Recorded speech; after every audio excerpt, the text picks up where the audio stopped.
9:27，官宣不是巧合，拆解诚意这次代言里藏的行业信号。9:27，不是9点半，不是9:25，是9:27。一个品牌方花了多少时间开会、调档、拍板，才决定把官宣推到这1分钟的？你猜怎么着？这个细节里藏的东西，可能比这条官宣本身还值得说。各位，今天这期我们不聊八卦，聊点硬的。2个月，2个全球代言人，欧蕾在前，笑容家在后，主角都是诚意。这个数字摆在桌面上的时候，我第一反应不是哇好厉害，我的第一反应是品牌方那边到底在算什么账？所以这期我想包4层。第一层，全球代言人到底是个什么 level 的 title， 咱们先把行业的梯子搭清楚。第二层，这个速度在同行里到底有多稀缺？第三层，笑容家这把椅子为什么空了整整5年才有人坐上去？第四层，9:27这个时间，还有那个被定下来的应援色青釉绿，背后是什么营销逻辑？听完你大概就能明白，这不是一条普通的代言新闻。行，先说第一层。中国品牌找艺人代言这个事儿是有阶梯的，不是一上来就叫代言人。我大致给你从低到高捋一下，最底下一级一般叫推荐官，在网上是品牌大使，然后是心动大使或者挚友这一档，在网上才是品牌代言人，在网上是全球代言人，最顶上是全球品牌代言人。不同品牌叫法略有差别，但大体就是这个梯子。每往上排一级，意味着什么？意味着品牌方给你的不只是更多的钱，更多的是形象使用权的范围在扩大。推荐官可能就一条 social media 物料，品牌大使可能是某个产品线，到了代言人基本就是整个中国区，而到了全球这2个字，划重点儿，关键是这2个字，意味着品牌方愿意把你的脸挂到他们海外市场的物料上去用。翻译成人话就是，海外消费者看到这个品牌的时候，第一眼看到的也是你。这个权重有多重？这么说吧，能拿到全球代言人这一级的中国演员，掰着手指头数得过来。不是说品牌方不舍得给，是品牌方不敢乱给。因为这是要 cue 到海外消费者的，一旦人选出问题，国际市场的公关成本是天文数字。所以第一层结论先放在这儿，诚意这2个 title 都是阶梯顶端那2格里的事儿。行，接着说第二层。第二层咱们说速度。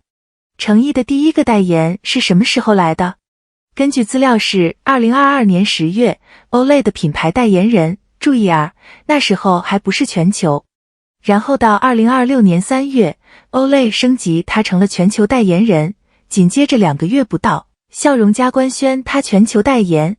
从我有第一个商务到我有第一个全球，诚意用了，等一下，我算一下，2022年10月到2026年3月，差不多是3年半。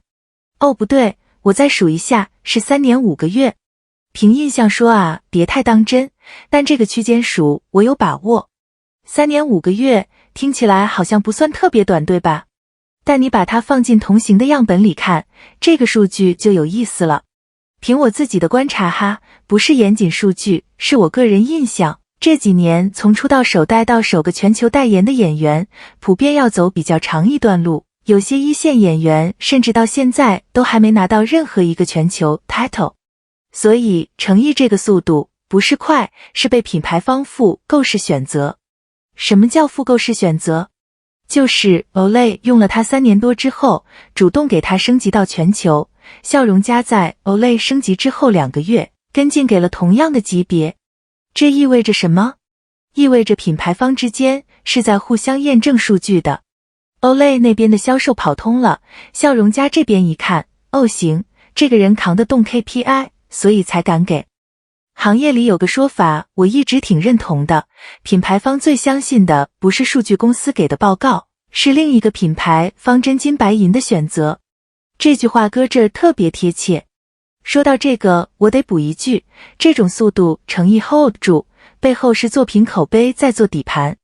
没有莲花楼李莲花、沉香如谢英渊、狐妖小红娘、月红篇东方月初这一波一波的角色复利，品牌方再喜欢你也不敢这么快往上推，这是高手开局，装备齐了，打法也对。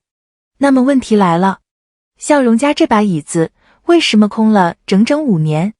这事儿是这期里我自己最好奇的一个点。笑容加上一任全球代言人是肖战，5年前。这5年里，我先说清楚啊，这5年里笑容家不是没人在合作，各种推荐官、形象大使都有，但全球代言人这个最顶级的位置，他们硬是空着。中间有没有人冲过这个位置？有的，我看到的资料里，这个我得查一下，凭印象说哈，连樊振东这种世界冠军级别的运动员都没拿下这个席位。一个奥运冠军加世锦赛冠军的国民运动员都不行，可见这把椅子的门槛卡在哪儿。那笑容家在卡什么？我个人推测不绝对啊，这只是我的判断，有2条线。第一条是非顶流不选，这个顶流不是说微博粉丝多就行，是要在某一个垂直内容领域有持续作品产出，有稳定话题度，有跨年龄段认知。第2条更关键，叫形象长期稳定。日化品类，特别是笑容家这种走家庭场景的国民牙膏，它的代言人必须男女老少都能接受，这就把很多人筛掉了，太流量化的不行，太特立独行的不行，争议性话题多的也不行。程毅这几年塑造的角色，李莲花也好，英渊也好，你品，你细品，是不是都有一种很稳的气质？不张扬，不咄咄逼人，但有底子，有温度。这恰恰是国民日化品牌最难找的那种亲和力。所以笑容家这5年不是没人合适，是在等一个能完整咬合这个画像的人。等到了，就立刻给。哦对了，还有件事，空窗5年这个事实本身，对程毅来说反而是个加分。因为这意味着他不是接替谁，而是重启这个席位。5年的留白让这个 title 的稀缺性反而被放大了。行，接着是最后一层。回到开头的9点27分。为什么是9点27分？我看到这条官宣的时候，我跟同事开玩笑说，这个分钟数怕不是有什么寓意。后来想想，还真不是开玩笑，现在的品牌营销已经卷到这一步了，时间戳本身就是一种内容。国际上有现成的 reference 给你。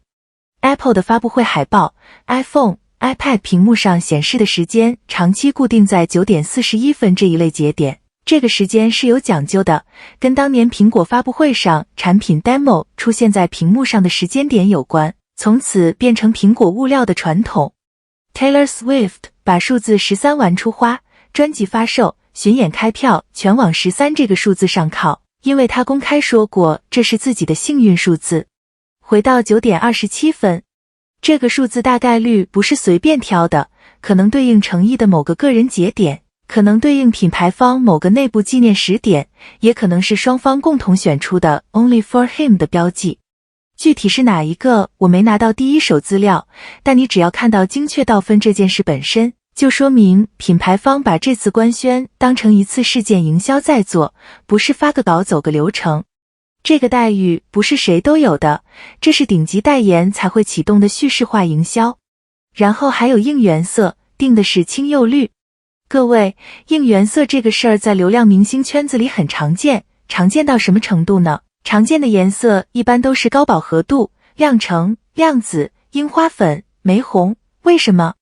因为这些颜色在演唱会灯牌、机场接机的场景里炸裂，视觉冲击力强。但程毅这个选的是青釉绿。青釉是什么？是宋代瓷器的釉色，温润，不张扬，带一点书卷气。它在视觉上是反流量审美的，它不抢，它沉。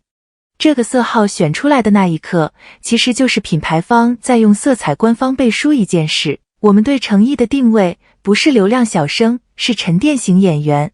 这和李莲花的那种疏淡，英渊的那种清冷是同一套审美语言。说白了，翻译成人话就是青釉绿这个色号本身就是品牌方写给市场的一张人设定位说明书。绕了一大圈，我们回到最开始那个问题，为什么是9点27分？为什么是2个月，2个全球？我现在的答案是这样的，9点27分是品牌方给这次官宣的仪式感，2个月2个全球是市场用真金白银给诚意的复购确认。这两件事拼在一起，描绘出来的是同一个画面，一个被行业用最高级别 title 反复验证过的演员。材料里有一个问号，我得正面回应一下，就是诚意能不能撑住销量考核 KPI？ 这个问题我的回答是，任何拿到全球代言人 title 的艺人都要面对销量考核，这是行业惯例，不是单独给诚意出的考题。而且你想想看，品牌方既然敢给到全球这一级，前期的数据评估早就过关了。Olay 这边能从代言人升级到全球，本身就是 KPI 已经被验证过的最好证据。最后说一句，我做这期视频时的真实感受。我一开始看到2个月2个全球这个标题的时候，我以为我要做的是一期快讯类的解读。但越往里挖，我越发现，这不是一个关于速度的故事，这是一个关于被认可的故事。